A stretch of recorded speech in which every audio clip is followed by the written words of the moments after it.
Hey Fairies! Today I have another gaming story for you, and it's not going to be anything like the Kingdom Hearts one was. I will link that up above and also in the description below. This is going to be a story about my first playthrough with Fire Emblem Path of Radiance. That game is a wonderful, majestic game, and I recommend it to everybody who enjoys gaming. If you look online, that game, with book and case, can go for like $80. Probably more in the future, because you don't see it anymore. I still have my case, but I don't have the book. But a friend of mine has both, and it's just crazy a world we live in now. I was gifted Fire Emblem Path of Radiance for Christmas one year, and no one knew what it was in my family. It was just a gift from my uncle, and sure, it was a GameCube game, and hell yeah, I'm gonna play that, because I will absorb any of the games given to me. So, I started it. And I was a kid, and I know that there are some people who can lock onto things and know exactly how to play it, but I need you to understand something. I was an idiot. Well, I'm not going to be that mean to myself. I was really simple.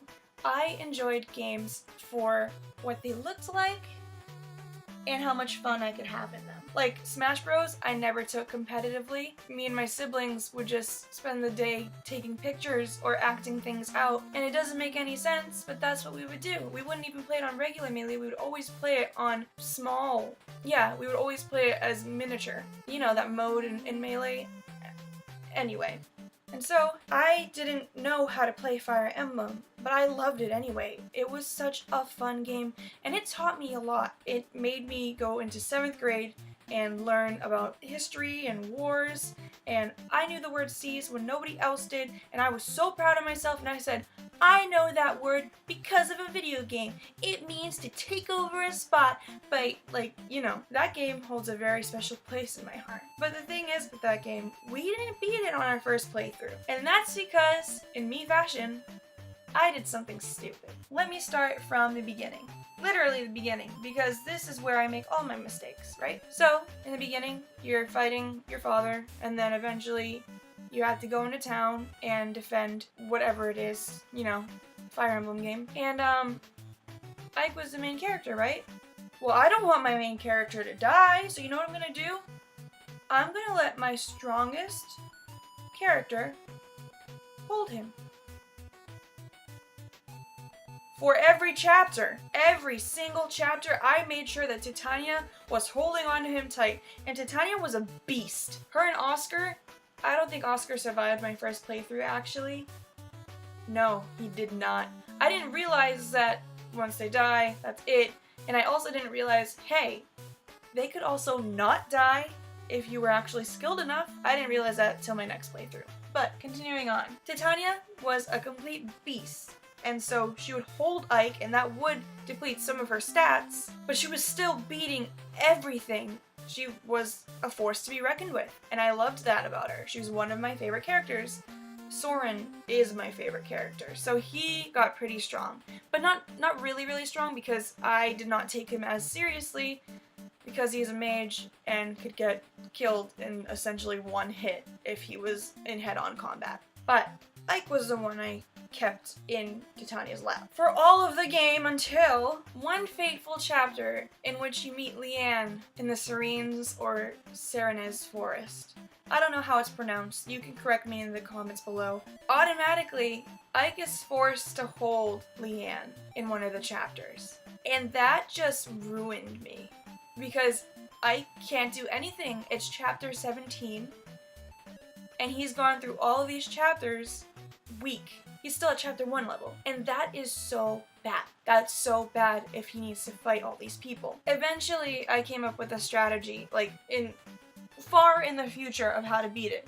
But I went through so many times trying to beat this level. But Ike died. Ike died. Ike died. It was pitiful. I couldn't protect him. He couldn't protect himself. I screwed myself over. But I learned from it. I will give myself that. After that playthrough, I gave up. It was another few years before I picked that game back up again. And I had aged. And then I realized, wow, this is a strategy game. There's a lot of things that can work and a lot of things that don't, and you figure it out as you go along, and that's great. That and I really love to have all the characters. So anytime one character would die, I'm like, nope, reset. Starting this over. I know that I spent hours grueling over this thing.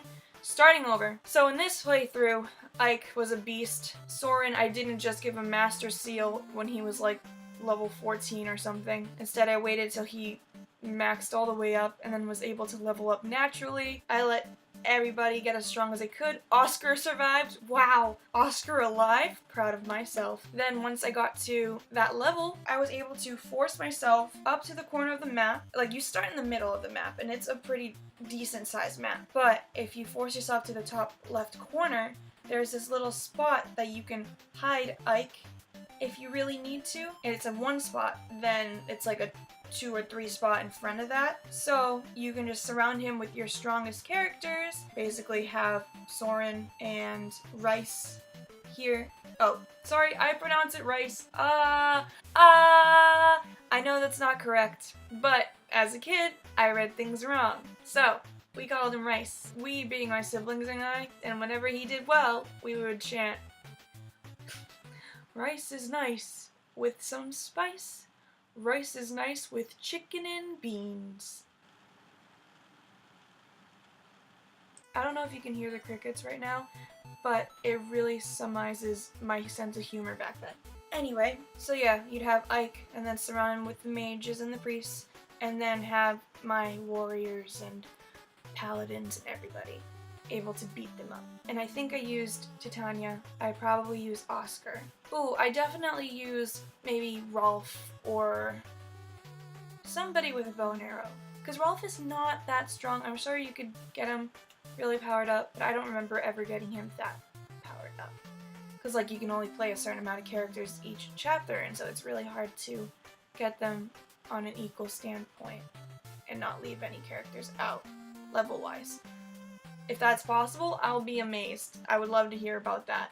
But on my side, I could not do that. But anyway, I beat that, and eventually the game continued, and I was able to beat the game. Boom! My Path of Radiance experience finished. But I remember that day, and I just, it's really embarrassing, but it's something that I treasure always as a learning opportunity. Give everyone a chance to get strong. Basically, don't underestimate Ike. Yeah, that's what I learned. So, that's my story. It was not that eventful, but I thought it was interesting enough to share with you guys. And I have a few more stories kind of like this, not with Path of Radiance, but with other games that I'd love to share with you if you guys are interested. Please let me know in the comments below. I'd love to embarrass myself further for you guys. Thank you so much for watching. If you enjoyed this video, you can leave a like and subscribe to become a fairy today. I'd love to be your fairy. What? Subscribe to become a fairy today. I'd love to be your great fairy. Please join my Fairies Fountain, and I'll see you later, fairies. Thank you so much, and bye!